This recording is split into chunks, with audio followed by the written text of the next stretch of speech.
Hey guys, welcome back to the channel. I'm very blessed to be able to sit down here with Alex Gladstein. He is the Chief Strategy Officer at the Human Rights Foundation. So it's very refreshing to just sit down and speak with somebody about the cryptocurrency space from a more philosophical, from a more humanitarian view. So Alex, thank you so much for taking the time. Thanks for having me on. I really appreciate it. Yeah. So for everybody watching who does not know who you are, just introduce yourself a little bit. Tell us who you are. Sure, my name's Alex. I'm the Chief Strategy Officer of the Human Rights Foundation. It's a nonprofit based in New York, and we work on helping protect and promote individual rights and liberties for people who live under dictatorships and repressive regimes around the world. That's probably a lot more of a population than you think or assume. About 4 billion people live under an authoritarian regime, whether it's in China or Saudi Arabia or Cuba or Venezuela or Eritrea or Russia, Belarus. I could unfortunately keep going and going. There's about 93 countries right now that we are looking at where there's no meaningful independent media, there's not like an independent judiciary, there aren't really free and fair elections. In some cases, these are one-party states, communist states, absolute monarchies. It's a real rogues gallery out there. And I think that financial privacy and, to the theme of today, Bitcoin are going to be key tools to help these people from like basically succumbing to a Orwellian nightmare. So that's the underlying, obviously, mission of the Human Rights Foundation and what you guys are focused on right now and why you're here. Yeah, I mean, HRF is focused on civil liberties and human rights more broadly. I'm taking a sort of a personal interest in the financial side of things, which is a bit kind of frontier when it comes to the human rights industry and space. Most human rights people don't find Bitcoin relevant. They don't quite, I would argue, understand how important and pivotal it is. But they're getting there, they'll get there. But my job is to try and like evangelize a little bit and show them why financial freedom and financial privacy are actually going to be really important. And the big news of the last week is that Xi Jinping has given this big blockchain speech in China, and he's prepping the population for an injection of government-issued digital currency. Digital renminbi? Yeah, which is going to be a lot more, I think, revolutionary than people think. Some people might say, oh, well, like, the majority of transactions in China are already digital. People use WeChat, Alipay. But the thing is, the Communist Party currently, if they want to spy on people, they have to like work through third parties, and there's this like patchwork of different banks and tech companies, and it's not like right there for them, you know? If they can mint a new digital currency from the central bank and popularize it throughout the nation, and people are forced to use this for everything, they will have immediate real-time surveillance without needing to go through a third party of what everybody is doing. And this is smart for them to do from the dictatorship's point of view. If they can get rid of cash, if they can replace paper and metal money with something that's trackable, it'll make it a hell of a lot harder for people to evade capital controls, buy Bitcoin, buy drugs, do things that are illegal, etc. So I think we need to be concerned about it from a civil liberties perspective. It's pretty terrifying. And I think it's probably the trajectory of any nation state. Any government is going to try and do this. They're going to want more control over the economy, not less. So, you know, from a human rights perspective, I think we need to defend cash where we can, with the knowledge that we will lose and cash will disappear, and we'll all use digital money in the future. So that's why I'm such a big Bitcoin advocate, is we need money that allows us to be free. So what is it about, you said earlier that it's kind of your personal project here. You know, HRF typically not focused on financial inclusion and financial freedom. Yeah, it's not in the mission statement. I mean, what is in the mission statement are freedoms and human rights and liberties. So there's a little bit of an overlap, but I'm kind of going into a new area where we are looking at you know, how personal finance and your daily spending habits are actually things that you're going to want to protect in the future, whether you're concerned about surveillance capitalism or the Orwellian police state. And I mean, what is it personally that kind of inspired you to take this track? What is it that you've seen in your life that made you focus on the financial aspect and not the... I mean, it's once you start looking for the economic element in the human rights struggle, you start to see it everywhere. Meaning, in China, what I've just described, the way that the Chinese government is trying to surveil its population by creating a currency that's going to allow them to track everything that people do on a daily basis. whether it's in places like Russia, where Mr. Putin shuts down your bank account if he doesn't like you, whether it's in places like Venezuela or Zimbabwe, where the government just steals the money of the people by printing and printing and printing and taking advantage of that and devastating people's savings, whether it's in Hong Kong, where today money, cash, is the way that people can protest. So if they want to protest without revealing themselves and being arrested, they have to use cash to buy Metro cards that aren't linked to their identity. So top-up cards, right? Not their like ID-linked digital touchless octopus card. That's going to reveal them. That's going to reveal to the government where they get off the subway, and then they can get them in trouble. So they're using cash to buy cards that are not linked to their identity. They're using cash to buy SIM cards so they can set up Telegram accounts that aren't linked to their identity. So cash and the privacy that cash affords is really important for the struggle for human rights, and will become increasingly so. But again, it's not just the privacy element, it's also the element of hyperinflation, financial controls, sanctions. I mean, look at like Palestinians or Iranians. I mean, they're stuck behind like very oppressive financial barriers, not just from their own governments, but also from foreign parties, whether it's US, Israel, etc.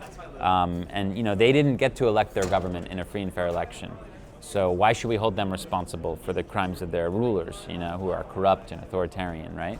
So young people in Iran, Palestine are figuring out how to use Bitcoin to get around these things in the same way that people in Venezuela are using it as a lifeline, and people in places like China are using it to evade this like really fast, accelerating, all-encompassing surveillance state. I agree with you to a large point. We're moving into a world where consumerism, purchasing goods and services, is increasingly easier and easier and easier. I mean, there's a lot of companies right now focusing on friction points and bringing capital into markets in any way that benefits them. So I think focusing on that, the ability, again, as we move further and further into a consumer environment where it's easier for individuals to purchase using digital means of payment, which again, almost all transactions are overwhelming. It's inevitable. 92% of all money in the world today, all of the daily transactions are already electronic. So that now shifts the power over to the digital transactions. And as you just kind of talked about, with China being able to have just right in front of them centralized control, that's terrifying. Yeah, the payment processors will be the ultimate arbiters, right? They'll have the power. So who do you want to have the power? Do you want China to have the power through WeChat, Tencent, Alibaba, Alipay, or even its own controlled payment network, national currency? Do you want Facebook to have the power? Do you want the US government to have the power? My opinion is that none of them should have the power. This should be decentralized. So that's why I'm in favor of working on the Bitcoin network as a foundation for a global private payment network. I don't think it's fair for anyone to have the power over money. So it should be democratized. The people, the world should control it in a way that's not arbitrary and that is not prone to coup attempts and seizure and people with guns coming in and taking everything. That's what's so special about Bitcoin, is it has separation of powers. It functions very similarly to a representative democracy, where you have an executive branch and a legislative branch and a judicial branch in a democracy, right? Supreme Court, you have the Senate, you have the presidency, right? They all balance each other out. They can check each other's power. So in Bitcoin, we have the miners, we have the developers, and we have the users, and they're all powerful and they all balance each other out, right? So the miners can't just commit fraud because the users will reject blocks that are invalid, right? The developers can't just change the rules if the users aren't willing to accept them. We've seen this happen before. Yes. So we live in a world in Bitcoin where the miners and the developers, although they seem to be in control, they're not. The users are. The people who run full nodes are. They determine what Bitcoin is. So it's a really cool kind of balancing act, and I think it's necessary because, the past back there is a past of injustice and oppression, and a lot of that is fueled by the dictatorship over the financial system. And I think we're moving to a future where money is decentralized, where the means of production of money is decentralized, and where the access to money is permissionless. One of the coolest parts about Bitcoin to me from a human rights point of view is that you don't need a bank account or an ID to get some. Okay, you don't need a decentralized identifier. You don't need a decentralized ID. These things aren't relevant. I can receive Bitcoin from anyone in the world today, and no one can stop us, okay? No government can stop us. I don't have to go ask permission from somebody to receive or earn Bitcoin from you, or to send some from you. Just need a mobile wallet and an internet Just connection. need internet access and a phone. I mean, arguably, you don't even need that, but like at a base level, that's enough for people to have financial freedom. That's pretty extraordinary. You know, I'm of this opinion lately that the big battle that we're seeing, kind of tectonic plate battle going on in our society, is in one sense, a movement or a battle between state central power and free market power, where we've seen lots of functions of the state to a large degree, historically, that were run by the state, be taken over by the free market. Media is a great example of this, for example. And now we're seeing that same revolution in currency or money. Now, in my opinion, I'm not a big fan of Libra. Again, as you kind of pointed out some problems, it's a centralized company.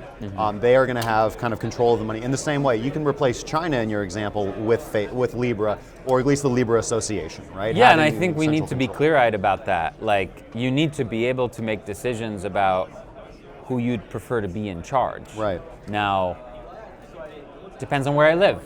If I live in Australia or Switzerland or Japan, yeah, maybe I'd prefer to trust my government.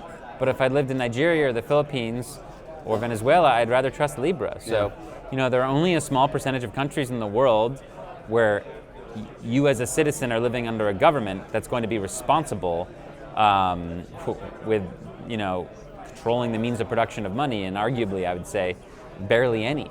So I think it's good that Facebook's getting involved, creating a supranational currency. Hopefully it launches. I think it'll be good. It'll provide competition. I think they'll probably do a better job than a lot of horribly corrupt central banks. It may give people access to hard money for the first time ever, in terms of people in countries where they're using the Naira or the Real or the Peso or the Bolivar. I mean, you know, these folks hopefully will get, through their Facebook account, be able to get access to dollars. And there's massive downsides in terms of the surveillance and giving up control, but I think we have to be open to the idea that, like, there are some upsides too with corporate money. It's not all bad news, and it may be better than the existing reality for people who live under dictatorships. So we talk about fiat money, and the end game of fiat money is very similar to what the Chinese government is trying to do, to create this, like, you know, omniscient cash that they just have total control and knowledge over. I don't want that. I mean, your other option is corporate money run by corporations, and I think that that comes with its own suite of downsides, but is interesting, and I think you're going to see more of that. It's not just science fiction anymore. And then you have the people's money. You have Bitcoin, which is owned by nobody, you know, which I am pretty optimistic about. So I think these three are going to coexist in the near future. They coexist today. They're going to continue to coexist, and they're going to continue to hopefully be options for people. Even if your government is, like, really terrible, and even if you don't really have any other options and you don't want to sell your freedom to a company to use their money, you'll always have Bitcoin. You know, you'll always have the option to have your financial freedom, and that's, I think, why it's so important. Do you think the most important thing for us to focus on right now is just hard money? Because that's my opinion. You know, I look around at a lot of projects, a lot of really interesting technical developments being done with lots of different projects, but I've always approached everything from the base layer that the biggest problem facing society right now is removing centralized authority. For me, it's 1A and 1B. money for the state. I mean, hard money's so important. I mean, it's the way you protect yourself, and it's the way you turn your time and energy into something that you can pass to future generations and actually store value. But privacy is, like, right there.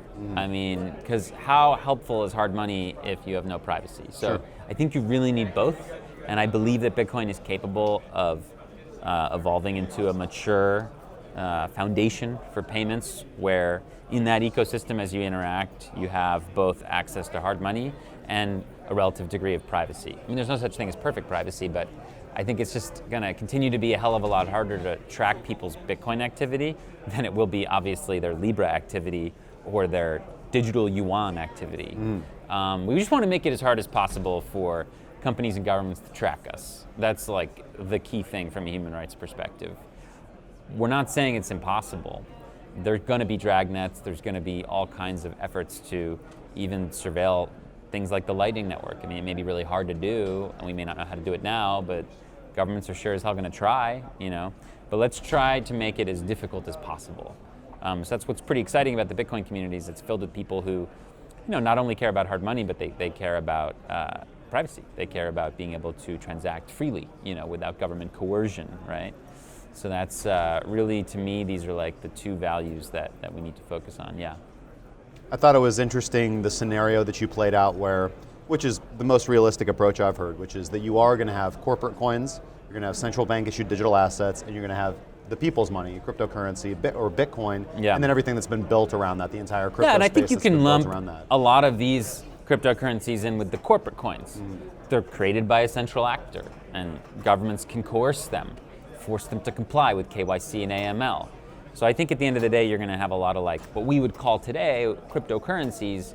They're going to end up being corporate money. Right. So you're going to have corporate money, you're going to have sort of fiat, state-issued assets, and then you're going to have Bitcoin, which is owned by nobody, highly unique and very decentralized. Okay, so these are the three different kind of futures of money that I see. And giving people options, you think, is very important for the human rights perspective. Luckily, we don't have to sit here and debate that. People have an option. They can go get Bitcoin today. Yeah. What we can focus on is education, which is why I helped write the Little Bitcoin book, and we're trying to popularize that. It's now out in Spanish. Great. It's coming out in Chinese, in Turkish, in Korean. It's coming out in Arabic. So we're trying to get that around the world so people understand what's happening. And that's like a little primer for somebody in a country where their economic conditions might not give them a lot of options, just to let them know, hey, there is this option over here. It's a 100-page primer on what is Bitcoin's impact on society going to be. It's not a technical explainer. You don't need to be an engineering or mathematics expert or have background in those areas to read the book.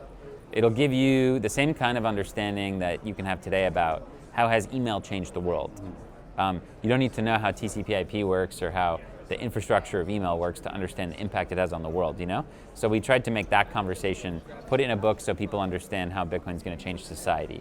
That to us is way more important than trying to get people to understand public-private key or, the exact way that mining works or, we go into that a little bit, but those are rabbit holes for people to go down. Yes. The average user does not need to know how Bitcoin mining works. You just don't. What's pretty beautiful about it is that you can just go get Bitcoin and it works. Yeah, I can give you some right now. Right. So, and at the end of the day, in these distressed areas, people are going to just start to accumulate as much as they can because it's really valuable. They're going to stack sats, right? So, small amounts, right? I mean, they're going to stack 10 cents, 20 cents. 30 cents, because it's theirs. They control it. No government can take it from them, and no government can devalue it.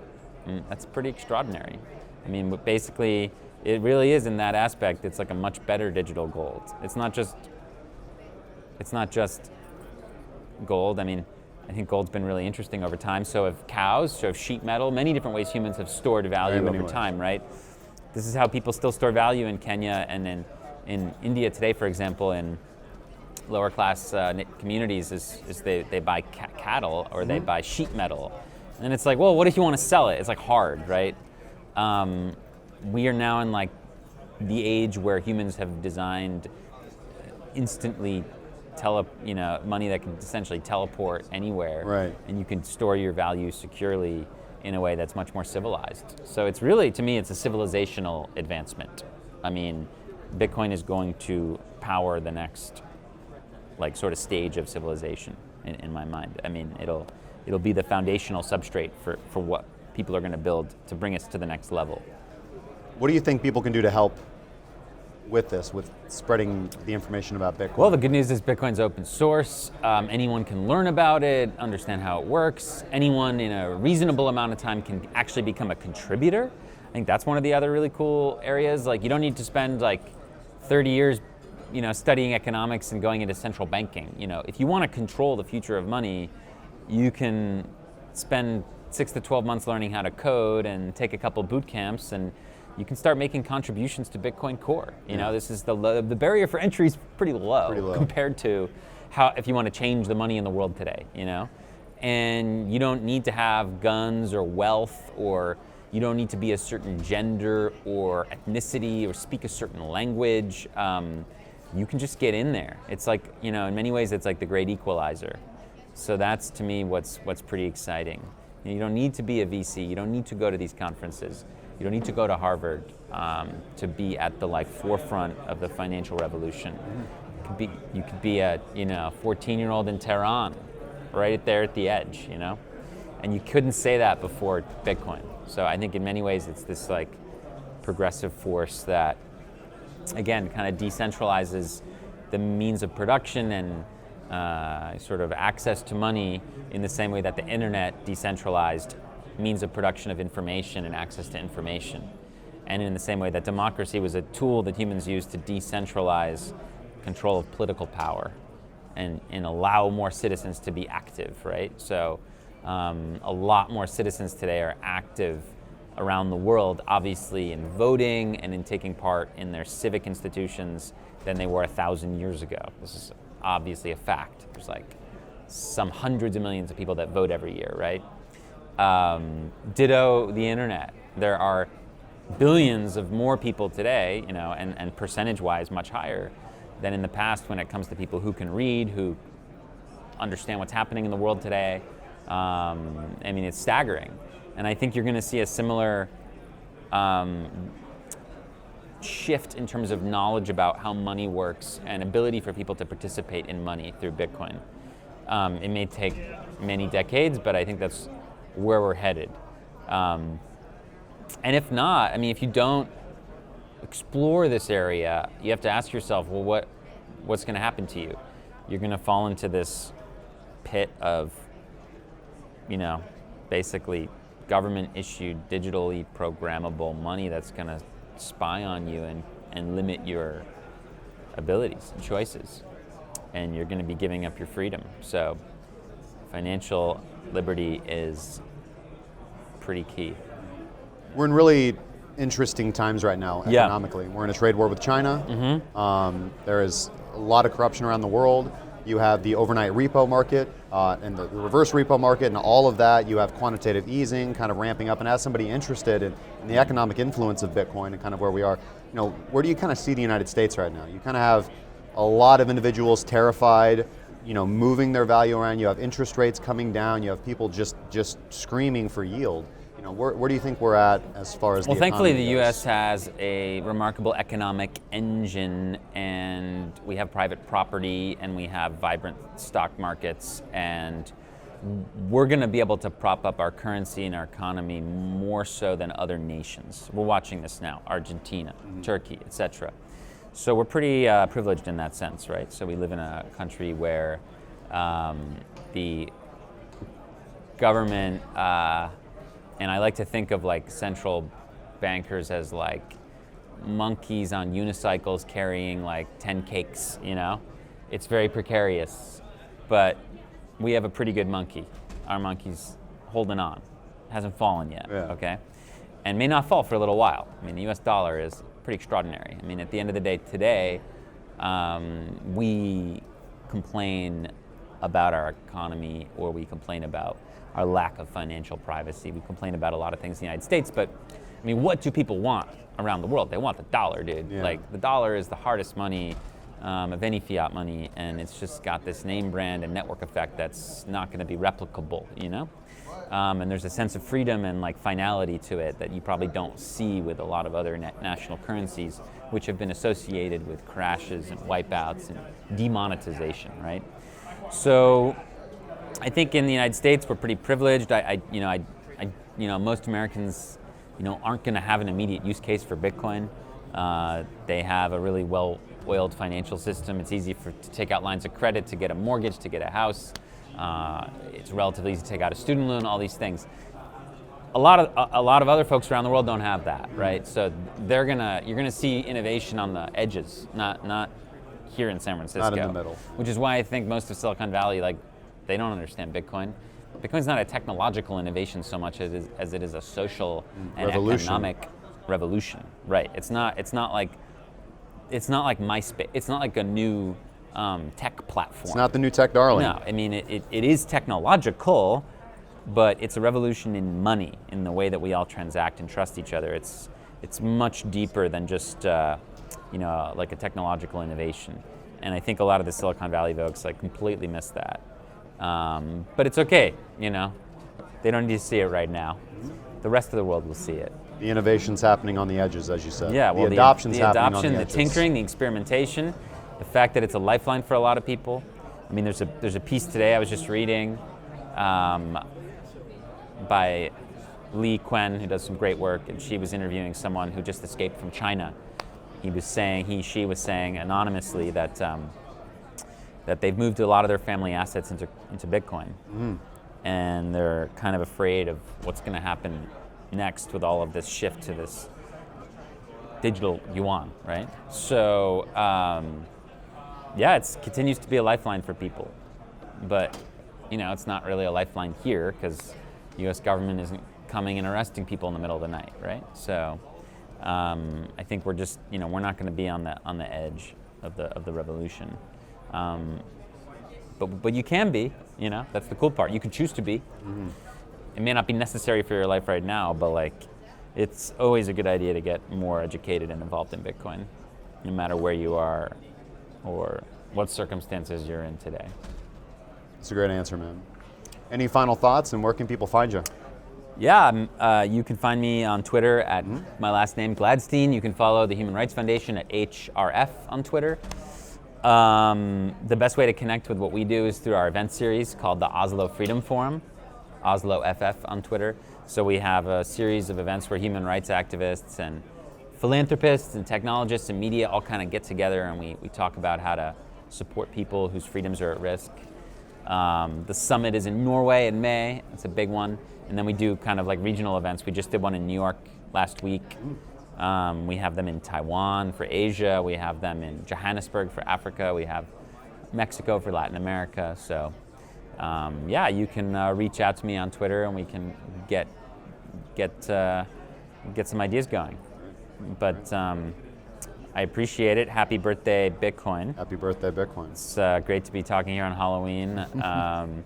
You know, several years to the day when the white paper was first released. So it's an auspicious time to be chatting about these things. And who would have thought that in just over a decade that the idea of Bitcoin and blockchain would go from a obscure online message board to the content of the speech of the ruler of the largest nation on earth. It's pretty extraordinary, and I think it's a sign of what's to come. But thanks for having me on, man. Thank you so much, Alex. Real Highly pleasure. appreciate it.